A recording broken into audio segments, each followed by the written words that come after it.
Hello students, आज हम लोग फिजिक्स स्टार्ट करने वाले हैं।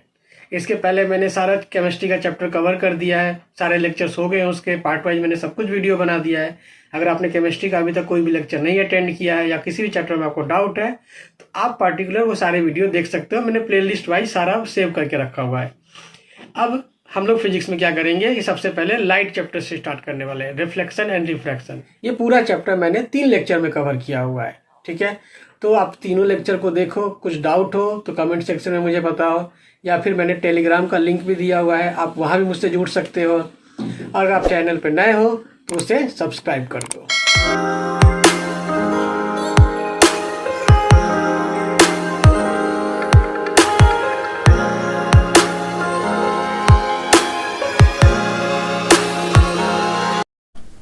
हेलो स्टूडेंट्स, तो आज हम लोग इस चैप्टर का लास्ट लेक्चर करने वाले, थर्ड लेक्चर है ये, ठीक है।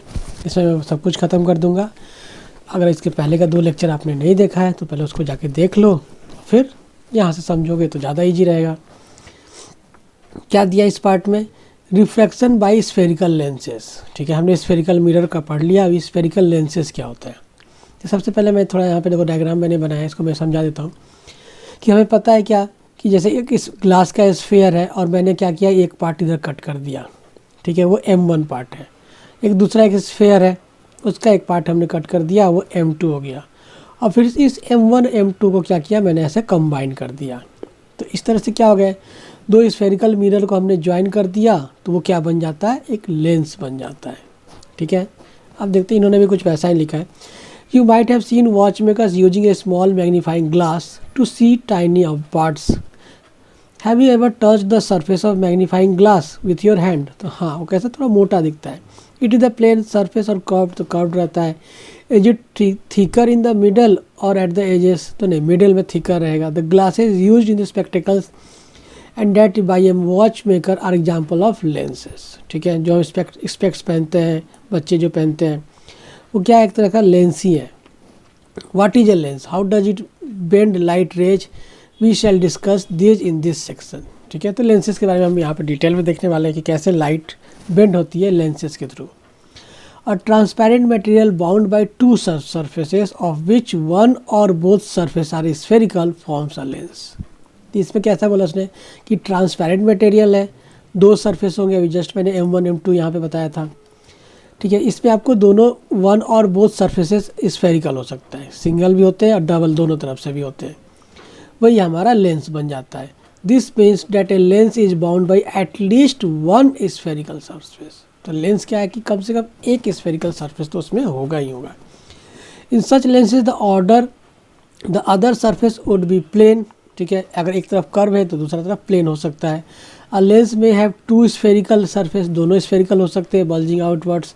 सच a lens is called double convex lens. तो अगर दोनों तरफ से आपका स्फेरिकल लगा हुआ है, जिससे यहाँ पे M1 M2 है, अगर ऐसा कुछ है तो उसको हम क्या कहेंगे, डबल कॉन्वेक्स लेंस, ठीक है।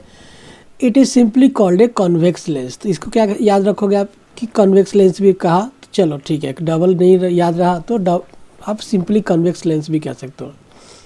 It is thicker at the middle, middle में आप देख सकते हो थिकर है, as compare to the edges, edges पे कम है। आप इस यहाँ पे बुक वाला डायग्राम भी देख सकते हो। Convex lens converges light rays as shown. तो कन्वेक्स लेंस क्या करता है, कन्वर्ज करता है लाइट। कन्वर्ज कहने का मतलब है कि जो भी लाइट है सब एक जगह आके मीट हो रही है, इसको कहते हैं कन्वर्ज करना। Hence convex lenses are also called converging lenses. तो इस चीज़ को भी ध्यान में रखना है कि कभी कभी क्या यूज करेंगे, वर्ड कन्वर्जिंग लेंस यूज कर दिया, मतलब वो कन्वेक्स लेंस है। Similarly A double concave lens is bounded by 2 spherical surfaces curved inward. तो उसी तरह अगर कन्वेक्स लेंस हो गया तो नेक्स्ट है हमारा कॉन्केव लेंस। तो कॉन्केव लेंस जस्ट इसका उल्टा रहता है, मतलब ये M1 M2 को उल्टे साइड से ज्वाइन कर दिया, समझ लो, तो ऐसा कुछ हो जाएगा। It is thicker at the edges, ऊपर और नीचे एज पे आप थिकर होता है, और it is thicker at the edges than at the middle. तो मिडल में क्या है, थोड़ा थिन रहता है, और एजेस पे हमारा थिकर है। Such lenses diverge light rays as shown in figure 10.12b में, ठीक है। अब यहाँ पे आप देख सकते हो जितने भी पहले कन्वेक्स का मैं बताता हूँ, जितने भी पैरेलल लाइट्स हैं वो सारे एक जगह कन्वर्ज हो जाते हैं, वही आप दूसरा देखोगे कॉनकेव का, यहाँ पे जितने भी पैरेलल लाइट्स आते हैं वो सारे डाइवर्ज हो जा रहे हैं। डाइवर्ज मतलब वो मीट नहीं करेंगे, दूर दूर चले जाते हैं।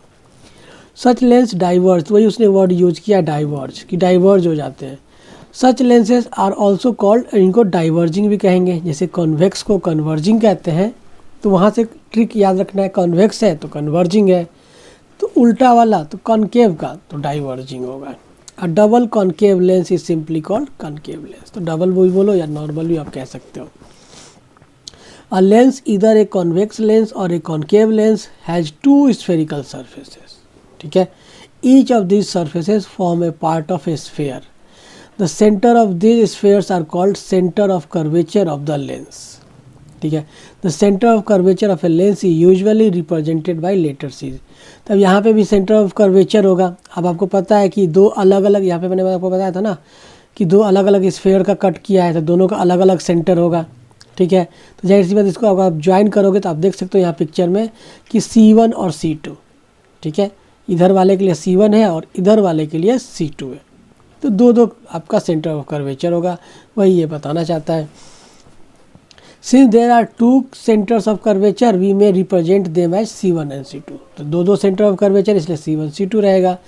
An imaginary straight line passing through the two centres of curvature of a lens is called, तो ये तो आपको पहले भी पता है, मैंने बताया था, इसके पहले भी प्रिंसिपल एक्सिस हमने देखा था मिरर्स के केस में।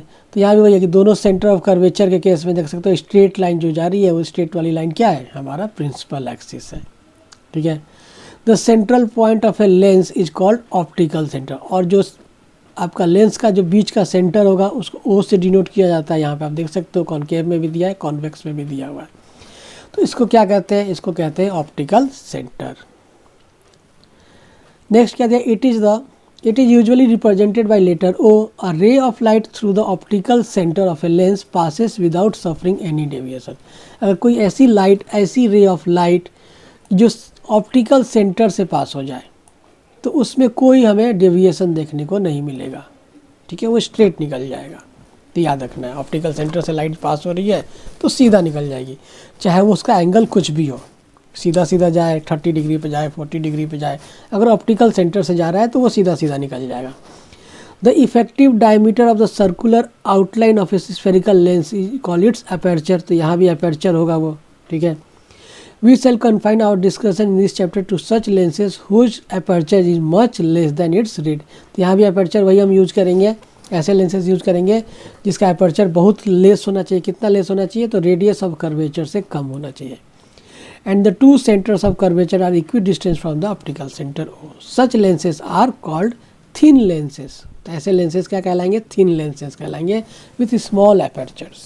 बहुत छोटा लेंस यहाँ पे यूज करना है, हमें यहाँ उसी के बारे में पढ़ना है। What happens when parallel rays are light are incident on a lens? कि अगर पैरेलल लाइट्स आ रही है लेंस पर तो क्या होगा, क्या देखने को मिलेगा। तो इन्होंने एक एक्टिविटी यहाँ पे दिया हुआ है, वही सन वाला, ठीक है, वो जो पेपर जला रहा था, फोकस ऑफ यहाँ पे दिया भी है, obtain a sharp bright image of the sun. ये पहले भी हमने एक्टिविटी किया हुआ था, सेम वही यहाँ पे इन्होंने रिपीट मारा है। क्या कि the paper begins to burn producing smoke, it may even catch fire after a while. Why does this happen, the light from the sun constitutes parallel ray of light. These rays were converged by the lens at the sharp bright spot found on the paper. तो वो paper पे जो bright spot बनेगा वो आपको पता है वो सन का इमेज है, इसी के कारण वो क्या होता है, बर्न होने लगता है। In fact the bright spot you got on the paper is real image, ठीक है। तो ये सेम वही पुराना पैराग्राफ इन्होंने फिर से यहाँ पे रिपीट किया है। The concentration of the sunlight at a point generated heat, और जनरेट हीट करेगा, this cause the paper burn, तो इससे हमारा पेपर जल जाता है। नेक्स्ट क्या दिया है, now we shall consider rays of light parallel to the principal axis of a lens। तो हम लाइट कौन सा आप देखने वाले हैं, जो पैरेलल हो, किसके पैरेलल हो, तो प्रिंसिपल एक्सिस के पैरेलल हो, ठीक है। तो what happens when you pass such rays light through the lens, तो जो भी लाइट पैरेलल जाएगा वो सब कहाँ जाके मीट करेगा, तो वो सारे फोकस पे जाके मीट करेंगे। आप पिछला पिक्चर देख सकते हो। Several rays of light parallel to the principal axis are falling on a convex lens. These rays after refraction, word ये सब याद रखना है, उन्होंने रिफ्रैक्शन वर्ड अब यूज करना स्टार्ट करेंगे, ठीक है। From the lens are converging to a point on the principal axis. This point on the principal axis is called principal focus. मतलब जो भी लाइट पैरेलल आ रहे हैं वो आफ्टर रिफ्रैक्शन, मतलब लेंस से के बाद जो राइट साइड में आ जाएंगे आफ्टर रिफ्रैक्शन, वो सारे लाइट फोकस पे आके मिलेंगे. Let us see now the action of concave lens. Concave में क्या होगा? The several rays of light parallel to the principal axis are falling on a concave lens. These rays after refraction from the lens are appearing to diverge from a point on the principal axis. This point on the principal axis is called the principal focus. मतलब अगर मैं पिछले picture में आ जाऊँ, आप देख सकते हो कि जो भी पैरेलल लाइट है वो तो सारे डाइवर्ज हो गए, वो तो दूर दूर चले गए. लेकिन वो डाइवर्ज रिफ्रैक्शन के बाद अगर उसको मैं पीछे एक्सटेंड करूँ डॉटेड लाइन से, तो वो कहाँ के मीट करते हुए दिख रहा है हमें? appears to meet at focus. तो लेफ्ट साइड में ही फोकस पे मिल रहे हैं. ठीक है, तो वही चीज़ यहाँ पे इन्होंने लिखा हुआ है. If you pass parallel rays from opposite surface of a lens you get another principal focus on the opposite side. मतलब पहले लेफ्ट साइड से सारे रेज आ रहे थे लेंस पे, अगर राइट साइड से आएंगे तो भी सेम ही केस होगा, सारा पैरेलल राइट साइड से आएगा और लेफ्ट साइड का फोकस पे मीट करेगा. तो इस तरह से उन्होंने फोकस को ये दिया है, कैपिटल एफ से लेटर एफ से यूज करेंगे to represent principal focus. However a lens has two principal. तो इस तरह से लेंस के पास कितने फोकस हो गए?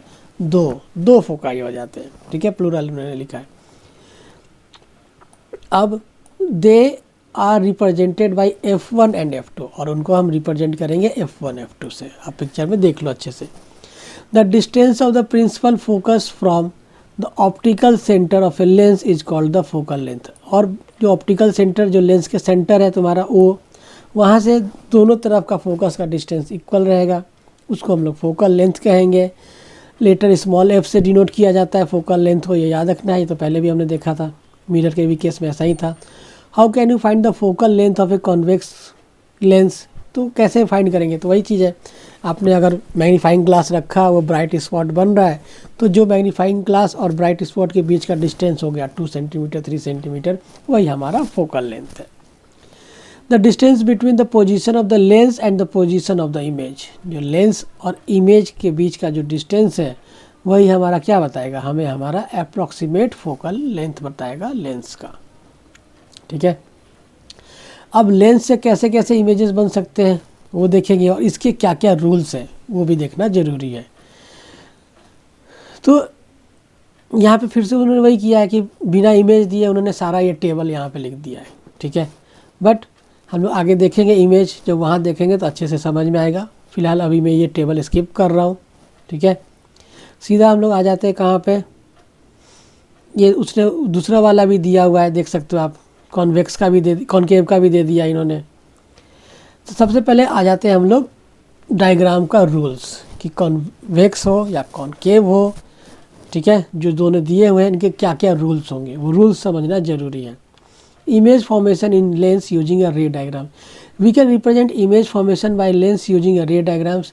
Ray diagrams will also help us to study the nature, position, relative. मतलब यहाँ भी सब वही चीज़ होगा जो हमने मिरर्स के केस में देखा था, कि रियल है, वर्चुअल है, डिमिनिश्ड है, इनलार्ज है, फिर क्या पोजीशन है, कहाँ पे वो बन रहा है, ये सारा कुछ हमें देखना ज़रूरी है. ठीक है, सब कुछ ध्यान में रखना ज़रूरी है. अब पहला उसने क्या बोला है? A ray of light from the object parallel to the principal axis after refraction from a convex lens passes through the principal focus on the other side of the lens. ठीक है, ये लेंस हो गया आपका. अगर parallel light आ रहा है तो आफ्टर रिफ्रैक्शन वो फोकस से पास होगा. उसी तरह कॉनकेव में भी अगर पैरेलल आ रहा है तो वो तो डाइवर्ज हो गया, चला गया दूर, लेकिन अगर वो पीछे एक्सटेंड किया तो वो फोकस पे ही मीट करेगा. In case of concave lens, the ray appears to diverge from the principal focus located on the same side of the lens. Same side of the lens, मतलब इधर की बात कर रहा है वो. दूसरा जो दिया इन्होंने कि a ray of light passing through the principal focus. अब जस्ट उसका अपोजिट पहले वाले का. After reflection from convex lens will emerge parallel to the principal axis. ठीक है, a ray of light appearing to meet the principal focus of a concave lens. मतलब अगर कोई लाइट सीधा फोकस से ही आ रही है तो वो पैरेलल निकल जाएगी, और ये अगर हमें ऐसा फील हो रहा है कि ये कहाँ जा रहा है, सीधा फोकस पे जाने वाला है, बट आफ्टर रिफ्रैक्शन वो पैरेलल हो जाएगा। तो ये कॉन्वेक्स और कॉनकेव का इन्होंने बताया हुआ है। अब नेक्स्ट क्या दिया है थर्ड वाले में कि a ray of light passing through the optical centre. ये तो मैंने अभी जस्ट बताया था कि कोई भी लाइट ऑप्टिकल सेंटर से आए, चाहे किसी भी एंगल से, सीधा सीधा प्रिंसिपल एक्सिस से भी आएगा तो आफ्टर रिफ्रैक्शन वही प्रिंसिपल एक्सिस से निकल जाएगा, या किसी एंगल से अगर वो आ रहा है ऑप्टिकल सेंटर से तो वैसा ही वो निकल जाएगा विदाउट एनी डेविएशन। ठीक है, दोनों में आप देख सकते हो सेम केस है। अब इन्होंने वो सारे डायग्राम्स दिए हुए हैं, तो यहाँ पे सारा मैंने आपके लिए लिखा हुआ है, तो पिछला टेबल से आप रिलेट कर सकते हो या यहाँ पे डायरेक्ट आपको लिख लोगे तो आपके लिए आसानी रहेगी समझने में, क्योंकि फिगर अभी दिया है, टेबल बहुत पीछे दिया हुआ है, तो थोड़ा सा कन्फ्यूजन हो जाता है बार बार पीछे पलट के देखने में, तो यहीं पे लिख लो तो अच्छा रहेगा। क्या दिया इन्होंने, सबसे पहले इसमें ध्यान में ये रखना कि object at infinity and image at focus, कि अगर ऑब्जेक्ट आपका बहुत दूर है तो इमेज कहाँ बनेगा, फोकस पे बनेगा। अब object will move towards lens, object धीरे धीरे कहाँ आएगा, लेंस के पास आएगा। ठीक है, तो इमेज भी क्या होगा, धीरे धीरे दूर ही जाएगा। ठीक है, ऑब्जेक्ट जैसे जैसे लेंस के पास आएगा, इमेज हमारा वैसे वैसे दूर जाते जाएगा। तो देखते कैसे, स्टेप बाय स्टेप आपको समझ में आएगा। पहला केस क्या लिया कि ऑब्जेक्ट कहाँ है हमारा, एट इन्फिनिटी पे, तो इमेज कहाँ बनेगा, फोकस पे। आप देख सकते हो सारे पैरेलल लाइट्स आ गए, फोकस पे बन गया। अगर इसकी बात करें कैसा बन रहा है, तो हाईली डिमिनिश्ड, पॉइंट साइज बहुत छोटा है ये, बाकी रियल और इन्वर्टेड तो रहेगा ही।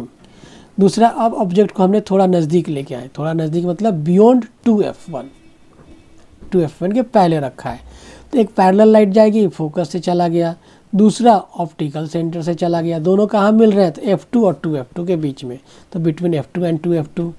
कैसा है, साइज की बात करें तो डिमिनिश्ड रहेगा, ऑब्जेक्ट की साइज से इसका साइज इमेज का थोड़ा छोटा रहेगा, बाकी रियल और इन्वर्टेड तो दिख ही रहा है आपको, तो राइट साइड में रियल इन्वर्टेड बन रहे हैं। अब थोड़ा और नज़दीक लेके आते हैं ऑब्जेक्ट को, कहाँ पे, 2f1 पे, तो 2f1 पे जैसे लेके आएंगे तो आप देख सकते हो कि 2f2 पे ही बन रहा है, सेम साइज भी रहेगा, बाकी रियल और इन्वर्टेड रहेगा। थोड़ा और शिफ्ट करो बिटवीन 2f1 और f1, तो अब कहाँ, तो थोड़ा और वो आगे चला जाएगा, कहाँ पे चला गया, तो बियॉन्ड 2f2, 2f2 के बाहर चला गया, इन लार्ज बन गया, इमेज बड़ा बनेगा ऑब्जेक्ट से, बाकी रियल और इन्वर्टेड तो रहेगा ही। उसके बाद थोड़ा और आगे जाते हैं, कहाँ पे, सीधा फोकस पे रख दिया, तो फोकस पे रख देंगे तो पहला वाला केस कि इन्फिनिटी था तो फोकस पे बना, फोकस पे रखेंगे तो इन्फिनिटी पे जाके बनेगा। कैसा बनेगा, तो हाईली इनलार्ज बनेगा, बाकी रियल और इन्वर्टेड तो रहेगा ही। अब इसके आगे जैसे थोड़ा सा आगे गए तो क्या हो जाएगा, तो जाहिर सी बात है वो मिरर में जैसा होता था वर्चुअल होता है, सेम वैसा भी यहीं पे होगा कि यहाँ पे पीछे डॉटेड लाइन उसने एक्सटेंड किया, तो आपका लेफ़्ट साइड में ही बनेगा आपका वर्चुअल इमेज, और साइज़ थोड़ा बड़ा बनेगा। तो वही दिया कि between f1 and optical centre रखा तो same side of the lens बनेगा एज द ऑब्जेक्ट, जिधर ऑब्जेक्ट है उसी साइड पे बनेगा आपका इमेज, इन लार्ज बनेगा, बड़ा बनेगा, और वर्चुअल और इरेक्ट बनेगा, वर्चुअल के साथ इरेक्ट रहेगा, मतलब जैसा ए बी है वैसा ही सीधा सीधा रहेगा। तो ये 6 डायग्राम है, जिसमें से पहले 5 डायग्राम में हमने क्या देखा, रियल और इन्वर्टेड, और लास्ट वाला वर्चुअल केस देखा हमने कॉन्वेक्स का। अब कॉनकेव की बात करते हैं, तो कॉनकेव में ही सेम वैसा ही है, 2 इमेज देगा जैसे वहाँ पे मिरर में था, 2 इमेज फॉर्मेशन बनाया। पहला बहुत दूर रखा एट इन्फिनिटी पे, तो पैरेलल लाइट आई और ये पीछे आके फोकस पे बन गया। Highly diminished, point size virtual और इरेक्ट रहेगा, वर्चुअली बनेगा, जाहिर सी बात है डॉटेड लाइन है। तो थोड़ा नज़दीक लेके आते हैं, कहाँ पे, between infinity and optical centre. ठीक है, तो इन्होंने ऐसे 2f1 और f1 के बीच में रखा है, बट उन्होंने वही रखा है कि ऑप्टिकल सेंटर और इन्फिनिटी के बीच में कहीं भी रखोगे आप, तो एक पैरेलल लाइट गई वो तो बाहर चला गया रिफ्रैक्ट होके, एक ऑप्टिकल सेंटर से निकल गया। अगर ये जो डाइवर्ज हो गया था लाइट पैरेलल वाला, उसको पीछे लेके आओगे तो फोकस से मीट करेगा, तो यहाँ पे छोटा सा आपको a डैश b डैश दिखने को मिल रहा है, मतलब between focus f1 and optical centre बन रहा है, डिमिनिश्ड बन रहा है, छोटा है, और वर्चुअल और इरेक्ट है। ठीक है, तो ये सारे डायग्राम हमें देखने को मिल रहे हैं। कॉनकेव के केस में सब वर्चुअल और इरेक्ट होता है, 2 ही ये डायग्राम है, याद करने में थोड़ा आसान रहेगा। उसके बाद अब साइन कन्वेंशन, इसमें भी जैसे मिरर में था सेम उसी तरह इसमें भी रहेगा। तो ठीक है, तो यहाँ पे साइन कन्वेंशन आपको समझ में आ ही गया होगा कि सारा साइन कन्वेंशन सेम वैसे ही है जैसे पिछला वाला था। अगर पिछला वाला लेक्चर आपने साइन कन्वेंशन में नहीं समझा है तो अच्छे से उसको समझ लेना है। वैसे मैं यहाँ पे फिर से बता देता हूँ कि आपका कैसा ये लेंस रहेगा, ये आपका ऑब्जेक्ट है और ये आपका इमेज है, ऐसा ही कुछ बन रहा है। वर्चुअल वाले केस में लेफ़्ट साइड में ही बनेगा। तो आपको देख लेना है लेफ़्ट साइड की जो भी काउंटिंग होगी, जो भी आप देखोगे निगेटिव रहेगा, राइट साइड में पॉजिटिव होता है, तो सारा कुछ वही है। इसका मैंने अच्छे से पिछले लेक्चर में समझाया हुआ है, तो वो लेक्चर वहाँ पे आप देख सकते हो, ठीक है। यहाँ पे मैंने शॉर्टकट में लिख दिया है कि कौन सी चीज़ें क्या पॉजिटिव क्या नेगेटिव होती है। तो यू के लिए मैंने पहले भी बताया था, यू हमेशा नेगेटिव रहता है। इसको कैसे याद रखना है, यूनिवर्सल नेगेटिव। अब इमेज की बात करें तो वो पॉजिटिव होगा पहले 5 केसेस में। अभी जस्ट देखा हमने कि रियल और ये था इन्वर्टेड था, तो पहले केसेस में क्या हो गया, पहले 5 केसेस में पॉजिटिव होगा क्योंकि वो राइट साइड में बन रहा है रियल इमेज। लास्ट केस में हमारा वर्चुअल हो जाएगा तो नेगेटिव हो जाएगा। फोकस बने, फोकस की बात करें तो वो राइट साइड में है इसलिए पॉजिटिव हो जाएगा। हाइट ऑफ इमेज डाउनवर्ड था इसलिए नेगेटिव है। कब, जब रियल इमेज है तभी, लेकिन वर्चुअल वाले केस में ऊपर की तरफ था लेफ्ट साइड में, ठीक है। अभी पिक्चर देख लो अगर नहीं याद आ रहा है तो वो हमारा पॉजिटिव है वर्चुअल वाले केस में। हाइट ऑफ ऑब्जेक्ट तो वो तो हमेशा फिक्स है, हम लेफ्ट साइड में ऊपर की तरफ रखेंगे तो पॉजिटिव ही होगा। कॉन्केव लेंस लास्ट के जो 2 केसेस थे उसमें हमारा यू और एफ निगेटिव होता है, बाकी सब पॉजिटिव हो जाता है, ठीक है। अब ये सब फॉर्मूला कहाँ यूज करेंगे, तो वही लेंस फार्मूला इन्होंने दिया हुआ है। तो जैसे मिरर में पॉजिटिव हो जाता है, लेंस में बस निगेटिव हो जाता है, यही डिफरेंस है। वहाँ पे क्या था 1/v plus 1/u equal to 1/f था। यहाँ पे क्या है 1/v minus 1/u equal to 1/f, ठीक है। तो ये फॉर्मूला आपको लेंस का याद रखना है, कन्फ्यूजन नहीं होना है कि मिरर में और लेंस में फिर कन्फ्यूज हो गए। प्लस माइनस का कन्फ्यूजन दूर रखना है। उसके बाद मैग्नीफिकेशन, तो मैग्नीफिकेशन वहाँ भी होता था। मैग्नीफिकेशन मतलब क्या, the magnification produce by a lens similar to that spherical mirror, उसी के जैसा है। कितना बड़ा दिखेगा, कितना छोटा दिखेगा, कितना मैग्नीफाइड हमारा इमेज बनेगा, वही मैग्नीफिकेशन हमें बताता है। क्या है, ratio of the height of image and the height of object, मतलब HI/HO वाला जो मैंने आपको बताया था, सेम वही फॉर्मूला है, ठीक है। और रिलेशन अगर देखें HI/HO का VU के साथ, तो वहाँ पिछले बार में क्या था -V/U था, आपको याद होना चाहिए। यहाँ पे +V/U है, ठीक है। तो इस चीज़ को ध्यान में रखना है। उसके बाद इसी से बेसिस हमारे यहाँ पे कुछ न्यूमेरिकल्स इन्होंने दिए हुए हैं। न्यूमेरिकल ट्राई करना बहुत ज़रूरी है कि आप साइन अच्छे से लिख पा रहे हो कि नहीं। U/V/F का सबका साइन प्लस माइनस क्या होता है समझना ज़रूरी है। कॉन्वेक्स है, कॉन्केव है, क्या है, मिरर है, लेंस है, क्योंकि एग्जाम में तो एक बार में देंगे पूरा चैप्टर, तो आपको क्वेश्चन समझना चाहिए कि कौन सा लेंस का क्वेश्चन है, कि मिरर का क्वेश्चन है, कॉन्वेक्स है, कॉन्केव है, क्या है। उसके बाद एक टॉपिक है हमारा, लास्ट टॉपिक दिया है पावर ऑफ लेंस, कि लेंस की पावर क्या होगी, ठीक है। जैसे आप लोग जिन्होंने स्पेक्स पहना होगा उनको पता है कि हमारा पावर क्या है, ठीक है। देखते हैं इन्होंने भी क्या लिखा है। You have already learn that the ability of a lens to converge और diverge light rays depends on its focal length, ठीक है। कि लेंस का एबिलिटी होता है ना कन्वर्ज करना या डाइवर्ज करना, ठीक है। कन्वर्ज कौन करेगा, कन्वेक्स वाला। डाइवर्ज कौन करेगा, कॉन्केव वाला।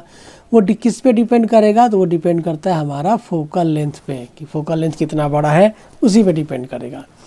For example a convex lens of short focal length bends the light rays through large angle, ठीक है। अब ध्यान से यहाँ क्या लिखा कि अगर कॉन्वेक्स लेंस है को भी कैसा, शॉर्ट फोकल लेंथ का, तो वो लाइट को बेंड करेगा लार्ज एंगल्स में, ठीक है।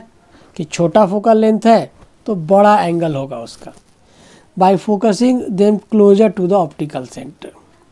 सिमिलरली कॉन्केव लेंस में बात की जाए कि अगर कॉन्केव लेंस है हमारा और वो भी कैसा है, शॉर्ट फोकल लेंथ का है, तो उसमें जो हमारा एंगल होगा higher divergence than one of the longer focal length, ठीक है। हायर डाइवर्जेंस होगा।